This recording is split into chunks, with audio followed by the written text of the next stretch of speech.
ஒரு சமயம் பரமாத்த குருவும் சீடர்கள் ஐவரும் வெளியூர் செல்ல திட்டமிட்டனர்.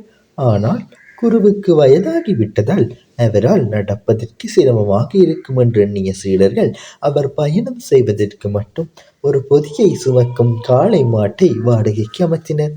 மாட்டுக்காரன் கேட்ட தினக்கூலியாக மாட்டு வாடகை 5 காசுகள் தருவதாக ஒப்புக்கொண்டு அதன்படி பரமார்த்த குருவை மாட்டின் மேல் அமர வைத்து சீடர்கள் பயணத்தை தொடர்ந்தனர். அப்போது கோடை காலமாதால் வெயில் வெகு கடுமையாக இருந்தது. அவர்களின் பயணத்தின் போது வழியில் ஒரு மணற்பரப்பான மரங்கள் எதுவும் இல்லாத வெட்ட வழியை கடக்க வேண்டியிருந்தது.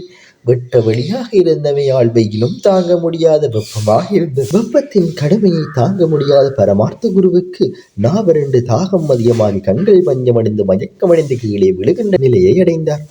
அவருக்கு பின்னால் வந்து கொண்டிருந்த சீடர்கள் குருவை கீழே விழாதவாறு தாங்கி பிடித்து கீழே மணல் சுடாதபடி துணிகளை பரப்பி மாட்டின் நிழலிலேயே படுக்க வைத்தனர். குருவின் மயக்கத்தை தெளிவிக்க சிறிது தண்ணீரை முகத்தில் தெளித்து தண்ணீரை குடிக்க செய்தனர். சிறிது நேரத்தில் குருவுக்கு மயக்கம் தெரிந்ததும் பழையபடி மாட்டின் மேல் உட்கார வைத்து பயணத்தை தொடர்ந்தனர். வெட்ட வழியை கடந்ததும் ஒரு இடத்தில் தங்கி உணவருந்துவிட்டு சிறிது நேரம் ஓய்வெடுத்தனர். அதன் பின்னர் பயணத்தை மேற்கொண்டு ஓர் ஊரை சென்றடைந்தனர். அவர்கள் அவ்வூரை சென்றடைய இரவு நேரம் ஆகிவிட்டமையால் அவ்வூரிலேயே தங்கி மறுநாள் காலை பயணத்தை மேற்கொள்ள தனித்தனர். இதனை அறிந்த அவ்வூர் மக்கள் பண்ணையாரிடம் பரமார்த்த குருவும் சீடர்களும் வந்திருக்கும் செய்தியை அறிவித்தனர். பண்ணையார் தங்கியுள்ளவர்களுக்கு சாப்பாடும் தங்குவதற்கு இடமும் ஏற்பாடு செய்து கொடுத்தார். சாப்பாடு முடிந்த பின்பு சீடர்கள் மாட்டின் சொந்தக்காரனுக்கு அன்றைய மாட்டு வாடகையாக 5 காசுகளை கொடுத்தனர். மாட்டுக்காரன் அவர்கள் கொடுத்த 5 காசுகளை வாங்க மறுத்தான். எதற்காக கொடுக்கும் 5 காசுகளை வாங்க மறுக்கிறாய் என்றார் குரு.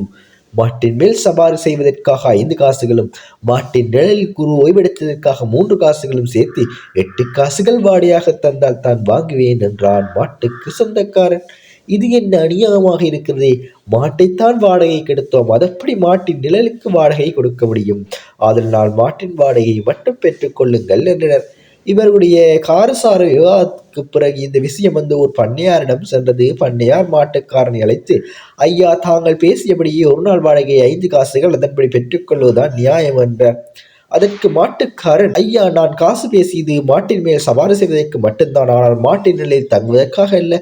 ஆகையால் மாட்டின் வாடகை 5 காசுகளும் நிலைக்காக 3 காசுகளும் சேர்த்து 8 காசுகள் தர வேண்டும் என்று மீண்டும் பிடிவாதம் செய்தார்.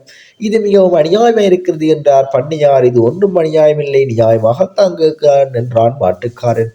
இதனால் ஊர் மக்கள் எல்லோரும் கூடிவிட்டனர். தீர்வே இல்லாமல் இந்த பிரச்சனை நீண்டு செல்வதால் மாட்டுக்காரனையும் குருவையும் சிலர்களையும் நோக்கி நான் ஒரு தீர்ப்பு சொல்கிறேன், அதற்கு நீங்கள் எல்லோரும் கட்டுப்படுவீர்களா என்றார் பண்ணையார். அதற்கு மாட்டுக்காரனும் குருவும் சீடர்களும் கட்டுப்படுவதாக ஒட்டுமொத்தமாக கூறினார்கள்.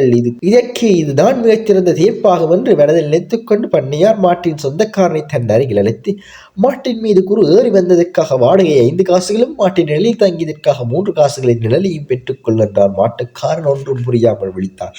எவ்வளவு யோசனை செய்தும் இதன் முடிவு தெரியவில்லை. இப்போது இரவு நேரம், காலையில் தான் நிழலுக்கான பணத்தை பார்க்க முடியும் என்று கூறி மறுநாள் காலை சூரிய உதயமானதும் மாட்டுக்காரனை அருகில் அழைத்து மாட்டின் நிழலுக்கான 3 காசுகளை வெயிலில் பிடித்தார். எனவே யாரையும் ஏமாற்றி வாழாதீர்கள்.